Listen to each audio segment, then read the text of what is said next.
Hello and welcome back to this fifth video in this series of short tutorials entitled The Rapture and the Bible. I'm talking you through my book, which is simply called The Rapture, and trying to help you to understand what this prophetic event is all about. In this fifth video, I'm going to close this initial section on setting the eschatological scene by offering a few interpretations of what the Millennial Kingdom is, and providing a simple chart which I'd like you to memorize. And as always, you may want to hit pause at frequent intervals, turn to your Bible, and test everything that is said by the standard of God's Word. The Millennial Kingdom. This term refers to a period of 1,000 years, which describes the scene after the tribulation and after the second coming of Jesus Christ. I'm going to show you some elementary illustrations of the chronology involved when we put these references together on a timescale. I've made them deliberately simple in order that those who are new to the subject may begin to develop a mental picture of eschatological events and how the rapture theory proposes to be a part of them. I remember how such visual aids used to help me when I was first introduced to such matters, and so these drawings are merely offered as a memorable supporting framework for the video teaching which will follow. At the end of the 7-year tribulation, Jesus returns, and following the Battle of Armageddon, he will judge all who are alive at the time. This was foreseen by Jesus and is described as a judgment between the sheep and the goats. Jesus will resurrect those who became believers during the 7-year tribulation but then died, and he'll reign with them and also with those Christians who are still alive at that time for a literal period of 1,000 years, while the devil will be bound, simultaneously restraining any rebellion. How can people be alive for 1,000 years, you ask? Well, that would take us into a separate study of what the Millennial Kingdom is like, but just take a look back at the original creation and the length of life back then. Add to the mix that Jesus will be living here too, and it shouldn't take too much of a leap to be able to trust that these sorts of numbers could well become normal once again. Following this 1,000-year period, the devil will be loosed a little while, and a final rebellion ensues, revealing humankind's inherent sin despite having the free will to choose Christ. This specific amount of time of 1,000 years will, if nothing else, be proof to us that even with God himself ruling in our physical presence, so many will still reject him. So much for the theory that people would believe if only they could see him.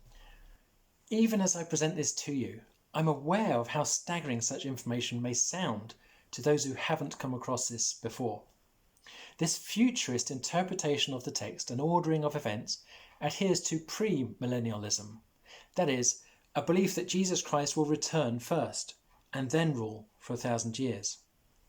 An alternative interpretation would be post-millennialism, a belief that after a 1,000-year period, Christ will return to rule on earth. Usually this would be in conjunction with a belief that the church will usher in his kingdom through achieving a 1,000-year period of peace and worldwide acceptance of the gospel, or that the world will become a better and better place until it's ready for Christ to return and naturally be accepted by humankind.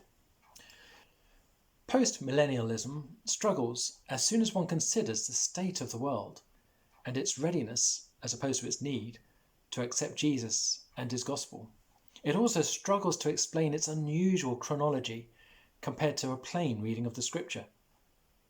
The second alternative to pre-millennialism is the denial of a literal 1,000 years, known as amillennialism. This belief takes the relevant text as being symbolic, merely interpreting it as denoting a long period of time. Through many years of eschatological study, I've come to conclude that pre-millennialism is the most logical view to be held when read in the context of related eschatology. By taking the relevant Bible texts in the most simple, literal form, we receive a much more straightforward understanding of the chronology of events. Nevertheless, I would encourage you to make up your own mind merely by reading the main text for yourself and asking whether the millennial kingdom appears to arrive after Christ's return or before his return, or whether the scripture indicates that it's not to be taken literally at all. From Revelation 20, verses 1 to 8. And I saw an angel coming down out of heaven, having the key to the abyss and holding in his hand a great chain. He seized the dragon, that ancient serpent who is the devil, or Satan, and bound him for 1,000 years. He threw him into the abyss and locked and sealed it over him to keep him from deceiving the nations any more until the 1,000 years were ended. After that, he must be set free for a short time. I saw thrones on which were seated those who had been given authority to judge. And I saw the souls of those who had been beheaded because of their testimony for Jesus and because of the word of God. They had not worshipped the beast or his image and had not received his mark on their foreheads or their hands. They came to life and reigned with Christ 1,000 years. The rest of the dead did not come to life until the 1,000 years were ended. This is the first resurrection. Blessed and holy are those who have part in the first resurrection. The second death has no power over them, but they will be priests of God and of Christ and will reign with him for 1,000 years. When the 1,000 years are over, Satan will be released from his prison and will go out to deceive the nations in the four corners of the earth, Gog and Magog, to gather them for battle. The millennial kingdom is alluded to many times throughout Scripture, but in this one short passage, it's given a specific time frame on 6 occasions within just 8 verses. One would have to wonder why this would be the case if the time frame was just symbolic.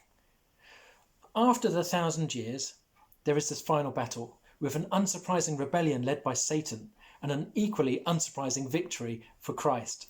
After this, every unbeliever will be raised to stand before the great white throne on which Jesus sits in final and just judgment, which is the last thing to happen before we enjoy our eternity in the new heaven and the ultimate purpose of God's creation is finally fulfilled. That's enough for now. I promised that I would try and keep these videos short and sweet so that you can revisit them and take your time to absorb the information given. I encourage you to do so with your Bible in hand. Take your time and go over this again. And when you're ready, I'll see you in part 6 of this series as we pause to ask, what is the next event in God's prophetic calendar? Thank you for watching, and may God bless you.